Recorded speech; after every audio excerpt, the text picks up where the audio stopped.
নমস্কাৰ ছাত্ৰ ছাত্ৰীসকল ষ্টাডি উইথ লিজা নামৰ এই চেনেলটোলৈ তোমালোকক স্বাগতম জনাইছোঁ। আজি আমি শংকৰদেৱ শিশু বিদ্যা নিকেতনৰ ক্লাছ 7ৰ আইডিয়াছ নামৰ পয়েমটো আমি পঢ়িম আৰু যদি তোমালোক মোৰ চেনেলটোলৈ নতুনকৈ আহিছা তেনে তোমালোকে ছাবস্ক্ৰাইব কৰিবলৈ নাপাহৰিবা, লগতে বেল আইকনটো প্ৰেছ কৰি দিবা। গতিকে আমি আমাৰ পয়েমটো আৰম্ভ কৰোঁ। আমাৰ সকলোৰে মনলৈ আইডিয়া নিশ্চয় আহে। আইডিয়া মানে জানা নহয় যে চিন্তা, ভাৱ বা মতামত, তাক আমি কি কওঁ? আইডিয়া বুলি কওঁ।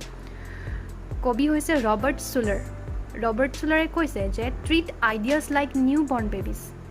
আমাৰ যিবোৰ চিন্তাধাৰা, সেই চিন্তাধাৰাক কি কৰিব কৈছে কবিয়ে? ট্ৰিট আইডিয়াছ লাইক নিউ বৰ্ণ বেবিজ, মানে নতুনকৈ জন্মা কেঁচুৱাৰ দৰে আচৰণ কৰিব কৈছে বা গণ্য কৰিব কৈছে। ট্ৰিট দেম টেণ্ডাৰলি, আৰু আমাৰ চিন্তা চৰ্চাবোৰক খুব অতি মৰমেৰে আচৰণ কৰিব কৈছে। দে কেন গেট কিল্ড প্ৰিটি কুইকলি, আমাৰ চিন্তাধাৰাবোৰ ক্ষিপ্ৰতাৰে সুন্দৰকৈ ধ্বংস হৈ যাব পাৰে। ট্ৰিট দেম জেণ্টলি, সিহঁতক বিনম্ৰভাৱে আচৰণ কৰিব কৈছে। দে কেন বি ব্ৰুইজড ইন ইনফেঞ্চি, ল'ৰালি অৱস্থাতে আমাৰ চিন্তাধাৰণাবোৰ ধ্বংস হৈ যাব পাৰে। ট্ৰিট দেম ৰেচপেক্টফুলি, আৰু সিহঁতক সন্মানেৰে আচৰণ কৰিবলৈ কবিয়ে কৈছে। They could be the most valuable things that ever came into our life, আৰু কবিয়ে কৈছে যে সিহঁত আমাৰ জীৱনলৈ অহা আটাইতকৈ মূল্যৱান বস্তু হ'ব পাৰে। ট্ৰিট দেম প্ৰটেক্টিভলি, আৰু সিহঁতক কবিয়ে কি কৈছে? অতি সুৰক্ষিতভাৱে ব্যৱহাৰ কৰিব কৈছে। Don't let them get away, সিহঁতক আঁতৰি যাবলৈ নিদিবা বুলি কবিয়ে কৈছে। ট্ৰিট দেম নিউট্ৰিশ্যনেলি, সিহঁতক পুষ্টিকৰভাৱে বা পুষ্টিভাৱে আচৰণ কৰিবলৈ কবিয়ে কৈছে। Feed them and feed them well, সিহঁতক আহাৰ বা খাদ্য খুৱাই দিয়া। ট্ৰিট দেম এণ্টিছেপ্টিকেলি, আৰু বীজাণুমুক্ত কৰি ৰাখিবা বুলি কবিয়ে কৈছে। Don't let them get infected with the germs of negative thoughts, আৰু কবিয়ে আমাক অনুৰোধ কৰি কৈছে যে সিহঁতক নেতিবাচক ভাৱধাৰাৰে সংক্ৰমণ হ'বলৈ নিদিবলৈ আমাক কৈছে। ট্ৰিট দেম ৰেছপন্সিবলি, আৰু সিহঁতক গুৰুত্ব সহকাৰে ব্যৱহাৰ কৰিবলৈ কৈছে। Respond, act, do something with them, সিহঁতক সঁহাৰি দিবলৈ কৈছে, কাম কৰিবলৈ কৈছে, আৰু সিহঁতৰ সৈতে কিবা এটা কৰিবলৈ কবিয়ে অনুৰোধ জনাইছে। আমাৰ মনলৈ অহা চিন্তাধাৰাক বা মতামতবোৰক অতি মৰমেৰে নম্ৰভাৱে কবিয়ে আচৰণ কৰিবলৈ কৈছে। আমি কবিতাটোৰ পৰা কি বুজিলোঁ? যে আমাৰ জীৱনৰ প্ৰত্যেকটো খোজত আমাৰ যিবোৰ চিন্তাধাৰণা, সেই চিন্তাধাৰণাবোৰ কেনেকুৱা হোৱা উচিত? সৎ হোৱাটো উচিত বা ইতিবাচক হোৱাটো উচিত। আমি পজিটিভলি সকলো কথা ভবা উচিত।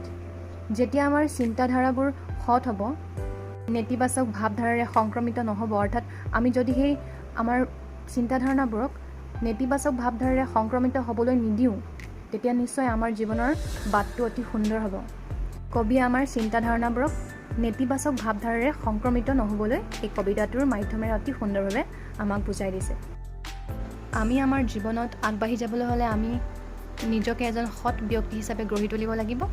তাৰ পাছত আমাৰ চিন্তাধাৰণাবোৰো সৎ অৰ্থাৎ ইতিবাচক হ'ব লাগিব।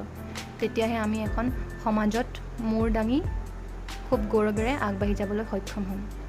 কবিতাটো পঢ়াৰ পাছত আমি এতিয়া কুৱেশ্যন এনচাৰখিনি কৰিম। প্ৰথমটো আছে fill in the blanks with the suitable words from the poem. খালী ঠাই পূৰ কৰিব লাগে। কবিতাটোতে আছে।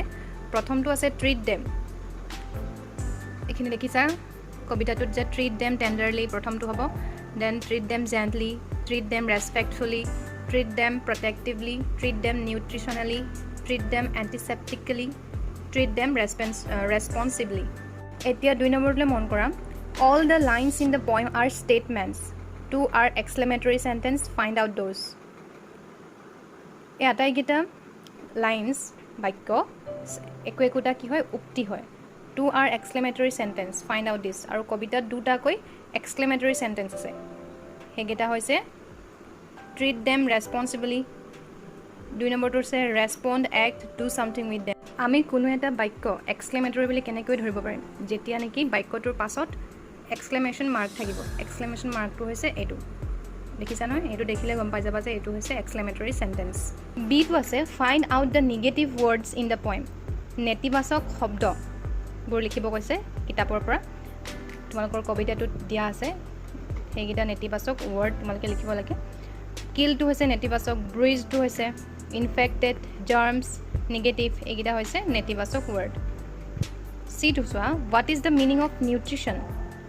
পুষ্টি মানে কি বুজাইছে the meaning of nutrition is the process of nourishing why is antiseptic used antiseptic শব্দটো কবিতাটোত কিয় ব্যৱহাৰ কৰা হৈছে antiseptic is used to prevent germs বীজাণুবোৰ বাধা দিবৰ কাৰণে এণ্টিছেপ্টিক শব্দটো ব্যৱহাৰ কৰা হৈছে what kind of germs does the poet speak of কবিতাত কবিয়ে কেনেকুৱা ধৰণৰ বীজাণুৰ কথা কৈছে the poet speaks of the negative thought of জাৰ্মছ নেতিবাচক ভাৱধাৰাৰ যিবোৰ বীজাণু সেই বীজাণুবোৰ কথা কবিয়ে কবিতাটোত উল্লেখ কৰিছে 3 নম্বৰখিনি চোৱা find out 5 words wish R used medically চিকিৎসাৰ ক্ষেত্ৰত ব্যৱহাৰ কৰা 5টা শব্দ লিখিব লাগে এণ্টিছেপ্টিকেলি নিউট্ৰিশ্যনেলি ইনফেক্টেড ট্ৰিট এণ্ড জাৰ্মছ হৈছে মেডিকেলি ব্যৱহাৰ কৰা ৱৰ্ড বিটো চোৱা give the noun form of the following words তলত দিয়া শব্দবোৰৰ বিশেষ্য পদবোৰ লিখা এটা এক্সাম্পল দিয়া হৈছে ট্ৰিট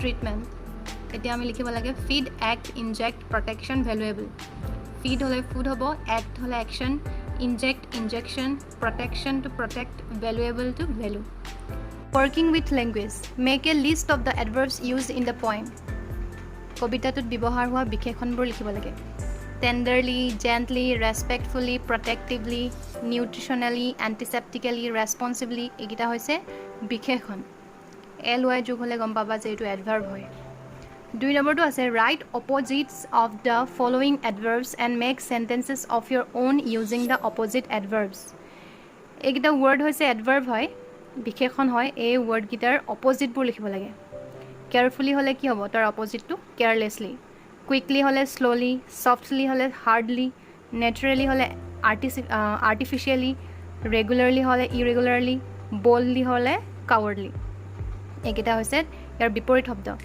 এইকেইটা এতিয়া তোমালোকে চেণ্টেন্স মেক চেণ্টেন্স মানে বাক্য ৰচনা কৰিব লাগে বাক্য ৰচনাবোৰ তোমালোকে নিজে কৰিবা তোমালোকে নিশ্চয় পাৰিবা বাক্য ৰচনাকেইটা কৰিবলৈ বাক্য ৰচনাকেইটা তোমালোকে যিকেইটা বিপৰীত শব্দ লিখিছা সেইকেইটাৰ ওপৰতহে লিখিব লাগে আইডিয়াছৰ প্ৰশ্নখিনি ইমানতে শেষ হৈছে যদি তোমালোকে মোৰ চেনেলটোলৈ নতুনকৈ আহিছা তেন্তে তোমালোকে ছাবস্ক্ৰাইব কৰিবলৈ নাপাহৰিবা লগতে বেল আইকনটো প্ৰেছ কৰি দিবা আজিলৈ ইমানতে সামৰিছোঁ নমস্কাৰ